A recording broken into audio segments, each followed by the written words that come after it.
banks, depending on your terminology, to report on the probability of a flood. That gave the residents 2 or 3 days to prepare for the water, which the farmers had determined would surely rise.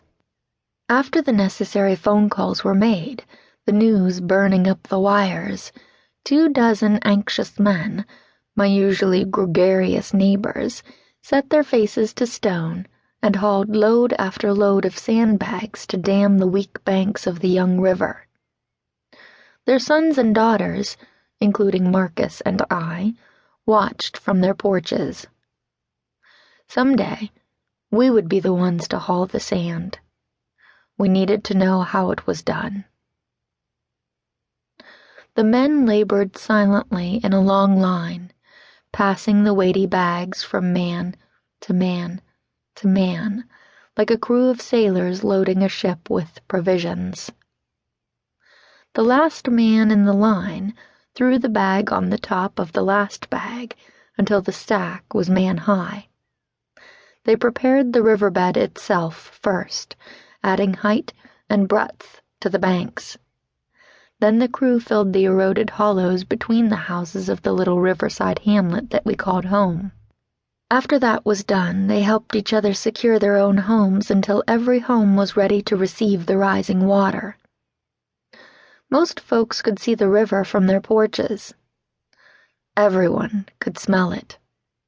When a flood was coming, an ancient stench of mud and fish and scum hung in the air, the scent of the river amplified, swollen and ready to burst.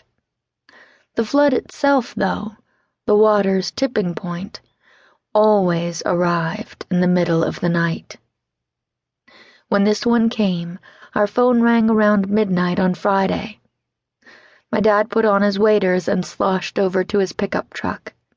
He pulled 2 more sandbags from the bed of the truck and hoisted one onto each shoulder, looking like Atlas in the moonlight to my wide eyes. And then he put them on top of the line of bags near our front door. For good measure, I guessed.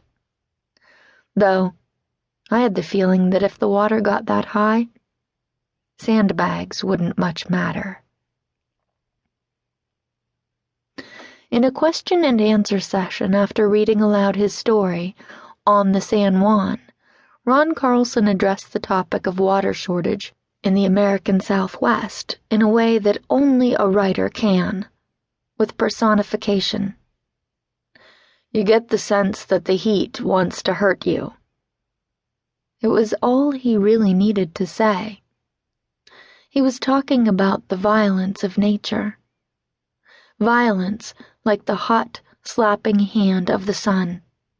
Violence like cracked earth and scorched vegetation, of prolonged thirst and hunger. I thought of the Kankakee and its opposite problem. I thought of the river that taunted us each year as it crept up and spilled over its human-made boundaries toward our homes. I thought of drowning, a swifter aggression than drought. A flood was a call to the strongest and ablest among our tribe of river folk, but it never stopped anything important. Not school, not work, definitely not poker games. The beer had been stocked early that week. On Saturday, families tended their properties for most of the day.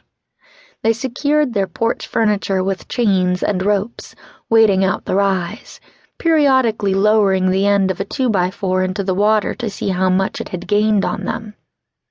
1/2 inch by 1/2 inch. On Sunday, a couple of the men came to our house by canoe and tied it to the handrail with a mud-caked yellow rope. The other men trekked through the marsh in waist-high rubber waders, hauled themselves over the sandbag barricade, and stripped down to their clothes on the porch, which had become a peninsula, surrounded by the river's water. Once inside the house, they pulled apples and boxes of raisins from their overall pockets for me and my brother, smiling, as if nothing were out of the ordinary. They handed over the treats on their way to the card table, while my mom hung their waiters on